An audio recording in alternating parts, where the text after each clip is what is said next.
Welcome to Talk Purpose and Truth, shifting you into higher consciousness. A show that elevates, uplifts, and encourages listeners to grow, heal, awaken, and evolve. Eden and Kim include bold topics, interviews with inspiring guests, experts, and celebrities, intuitive readings, channeled messages, mental health awareness, and hot topics to expand your awareness. Tune in for unprecedented truth, authenticity, on-purpose discussions, and magical moments. And Duffy, Duff, from becoming an iconic MTV VJ to starring in Dumb and Dumber to being diagnosed with a life-threatening disease, Karen Duffy has been through a lot. But it was only when she became a mother that she realized she had some pretty solid life lessons to pass down. In her new book, I have it here for those on YouTube. In her new book, she offers advice on building a friend group that is weasel-free, finding the love of your life, and determining how much to tip the waiter. As with everything, be generous. With dry humor and maternal warmth, she shows how we can all learn from unexpected philosophers, even from Bulgarian dancing bears. There are times in life when we have to turn to the wisdom of great thinkers, and there are times when you need the kind of enlightenment that only a former Coney Island mermaid queen can give. Her newest book, Wise Up, offers wisecracks and some profound insights in a unique book of parental inspiration. And much, much more than this. She's up to so much, and she has so much wisdom to share, and I had a great conversation with her already. So I can't wait for you all to jump in, take some notes, hear more, and be inspired. So welcome, Duff. Hey, thank you, beautiful people. Thank you so much for having me on this evening. Hearing your voice, I just picture you on MTV. Yeah. If I close my eyes, I can hear it, or I can see it. I could see it too. I was obsessed with MTV. I watched it I started watching MTV when I was like 8 years old, and so I watched it like as my main channel. So I saw you all the time. So it's so cool to have you here. That's amazing. You know, it's interesting, Kim and Eden, that when I graduated and have my degree as a recreational therapist, and then went and got my post-grad degree, and I went back to working at the nursing home that I started volunteering at when I was 12. So I've been volunteering at this same nursing home for my whole life. And when I graduated, the nursing home hired me as a rec therapist, and I was working with the elderly who had many memory issues, such as dementia and Alzheimer's. And I realized that I had the skill set to attract the attention of people who were losing their attention span, moving my body, moving my hands, modulating my voice, having very clear elocution. And then I realized, MTV is shortening everyone's attention span. I should just give it a go. So I made a cheeseball $3 videotape and sent it in unsolicited, I think on a Friday. The next week I screen tested, and then I was hosting primetime. And I had never been in front of a camera before. Wow. And I think the skill set that I learned as a recreational therapist about focusing on your strengths, that was focusing on your abilities rather than what you don't have, but also the confidence that I knew that I was a really good recreational therapist, and that meant the world to me. And so I just took MTV as a lark, and I kind of figured I'll just do it till they kick me out. And I wound up spending a long time there. It was kind of, there's a clock ticking. You age out pretty quickly. But it was great fun, and I really squeezed as much as I could out of every opportunity, which was, it was great fun. Well, that's so cool. Amazing. And you answered my first question, which was, how did you get there? And you just kind of gave us the history. One thing I know is that you also kept your volunteer job at the with the memory care center, and while you were doing VJ with MTV. Okay. Yep, I was there until they closed for I could no longer work there. when it goes down. But I think being of service to others, Marcus Aurelius, Epictetus said, a kindness to others is a kindness to yourself. So altruism is a tricky thing, and I don't really like to contemplate it. I kind of like to act on it. So I love being a mentor. I've been a big sister. My little sister and I met when she was 12. And so we've been together for 25 years. She just became a doctor, and I went to her graduation. So finding something where you feel like you're useful is really what it's all about. Wow. Yeah. That is. That's a big one, because I think that, we say that, when we've talked about helping, one of the nonprofits we work with is Volunteer Network OC, and we'll say, you know what, even if you only have an hour, because a lot of people will go, I'm just no time. And it's like, you could do an hour a month, if that's your minimum, or you can make time and do 5 hours a week. Yeah. So totally. It's true. It's really about showing up, and you're showing up for yourself, but really showing up for others. And again, a kindness to another is a kindness to yourself. So it's a part of, like, one of the issues that I have with, like, I have friends who are going through a hard time, and I was like, if you just focus, not to discount their grief and their issues, but I was like, if you just went to the shelter and walked a dog, you don't have to commit, for a lifetime. But again, like 2 hours a month is really, those 2 hours will be 2 hours that you will think about all year. So I think it's very wise to give of yourself. Yeah. Yeah. And I'm going to switch gears for a second. This is something that was fascinating to me. I heard you in another interview, and you said that Howard Stern made your career. How's that? Well, yeah, I love him. I love Howard Stern, and but I didn't know who he was or what he looked like, because he was on the radio, and so for the first 6 months at MTV, I would get a 6-week contract. So I'd work 6 weeks, and then they'd decide if they wanted to re-up.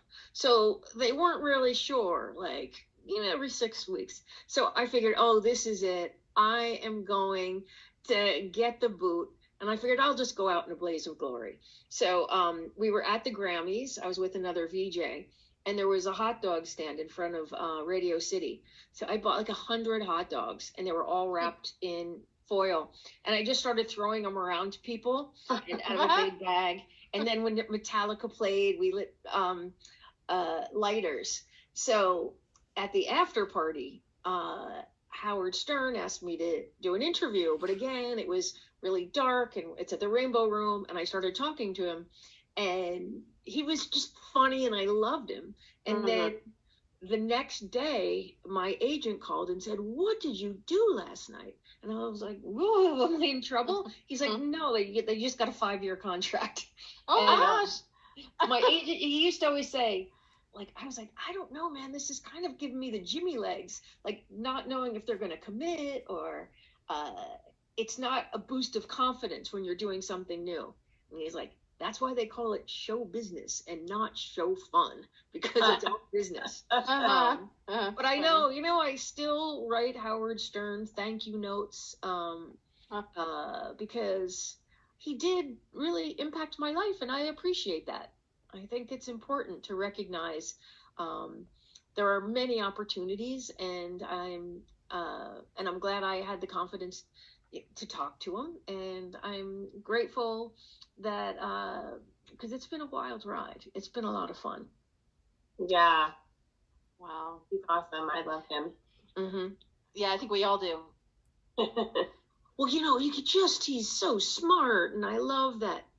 I love this new version of him. I love the naughty version. Yeah. When my son was a baby, he'd always be like, "At some point, you're going to have to turn this off because our kid is going to understand." But I always feel like I get a bit of wisdom from him. And, Yeah. and I guess, it's from the most unlikely places we can find inspiration. Mm-hmm. Totally. He's evolved too. Mm-hmm. Yes. Yes, he's done therapy for years. I know, and you look like his That girlfriend. too. And what'd you say? Too. I do? No, Kim. I think you look like Beth. The Oh, blonde, thank you. beautiful blonde. Oh yeah. With your love cute her. hat. You've got the Thank same you. shaped face. Yeah, total smoking hot babe. Yeah, but you know what? That I think we've said that on the show before. We've used him as an example because he has been an admitted narcissist, and he says I go to therapy 3 to 5 times a week for my whole life because I know that I need to get better from that continuously, and that is such a great example for guys. That think, no, I don't need to go to therapy. It's like, well, Howard Stern is the guy of all guys, and he's going to therapy. Truly, and I really admire the interviews that he's been doing that are really, he just penetrates, and they're original, and he asks questions that you don't expect. And I love that. I think he's truly has a craft. And I also think what we are witnessing is a man who is allowing love into his life. The love that he has of his wife and of his children, and also of those animals that he rescues. There's something really beautiful. I work I'm a trained hospice chaplain, and one of the things that I learned in chaplaincy school was that in grieving pets, it's often more complicated than grieving a relative, because our pets are so intimate. They rely on us to be fed and to be cared for in every way. They often sleep in our beds. They're so reliant on us. And so there really is an emptiness when you lose a pet, and people often feel guilty. But I just say, love is love, there was a lot of love between you and that animal. So that counts, and but that was a very interesting point. The other interesting thing that I learned in chaplaincy school was that we should be aware of how we say goodbye. I say goodbye like my hair's on fire. I do the French exit. I just leave a party. I don't want to say goodbye to anybody. Or on the phone, I'll be like, okay, yeah, see ya. And the theory was that every goodbye is a little death. And that we're just trying to, for me, I'm just like, goodbye. You're avoiding. Yes, avoidance. Yeah. Mm-hmm. Well done. You guys are good at your job. That I never, because I do that sometimes if we're at a big event or party. I'm just like, okay, let's just go. And then I never really thought about why I do that. Now I'm like, okay. So maybe challenge yourself to do the opposite, just to see, I love that. I love challenging myself. I made a challenge. Is a time where people tend to kind of slack off. We enjoy I've got peonies the size of a human head right outside my window. I've got donkeys. It's a beautiful sermon, and I'm being but I just figured, no, every day I'm going to have this little list, and I'm going to really hustle when everybody else is poolside. So I like taking little challenges, using a dominant hand, all those little things.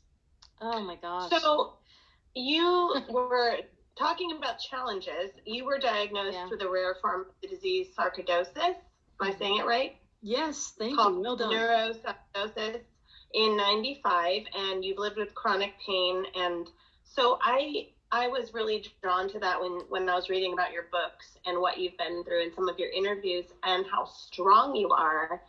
So can you give us some examples and what it's been like?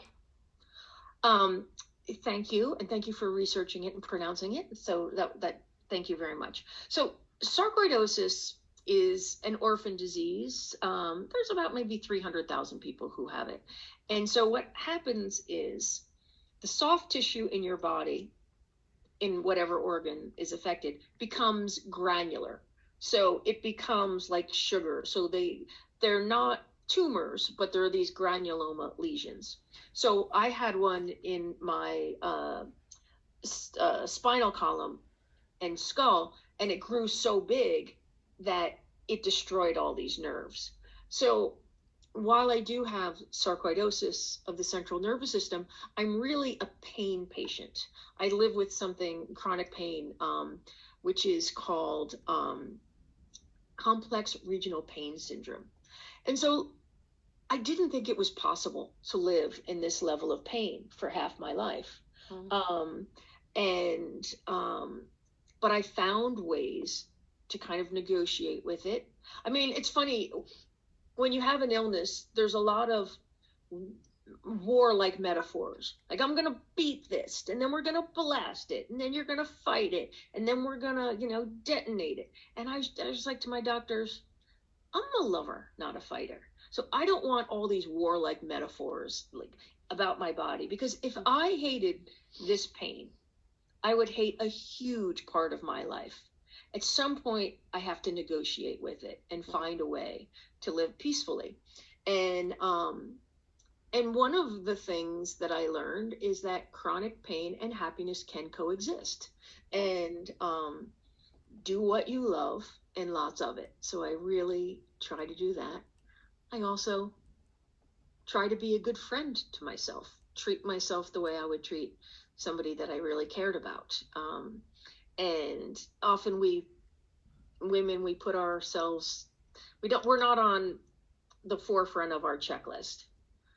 And then I had this epiphany that pain is inevitable. We are all going to experience pain, whether it's physical pain or emotional pain. But suffering can be an option.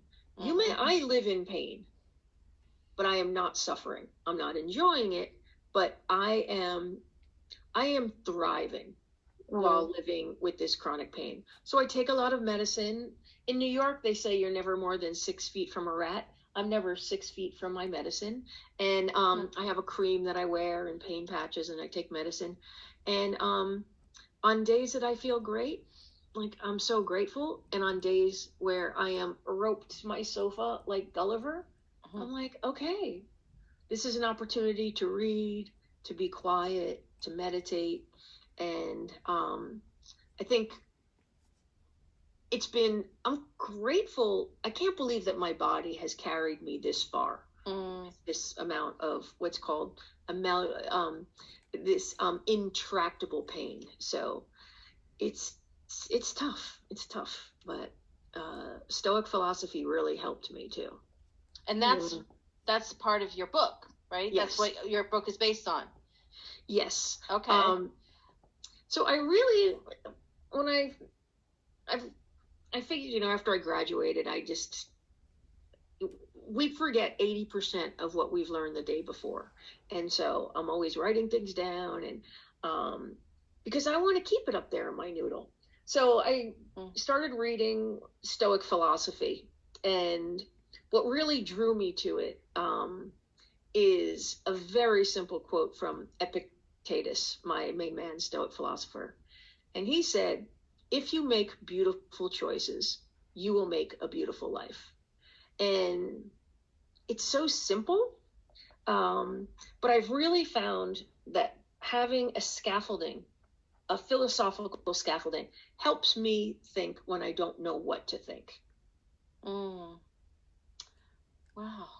I know. Profound. I haven't thought of that before. Do you feel like you have some days where you're just like, you feel you can actually say I feel great? Or is it more like you've learned to have that? Thank you. That's a very compassionate question. I love the word compassion comes from the Latin, and it means suffering together. And oh wow. So one of the things when I'm waiting for so I get up early, I take my medicine, and it takes a long time for the medicine to get through my system so I can wear clothes. So in this quiet time is when I do a lot of studying. I can't use my hand. My hands are I have no feeling in my hands or feet. And then this corner of my body, say from the top of my head through my shoulder. That's why I always have to wear a dress that's off my shoulder. So it's always present, but again, it was scary for the first few years because it's just so sharp and so shocking. And the weird thing about pain is that it destroys language. Now, you just got to cut your foot when you were hopping on this podcast.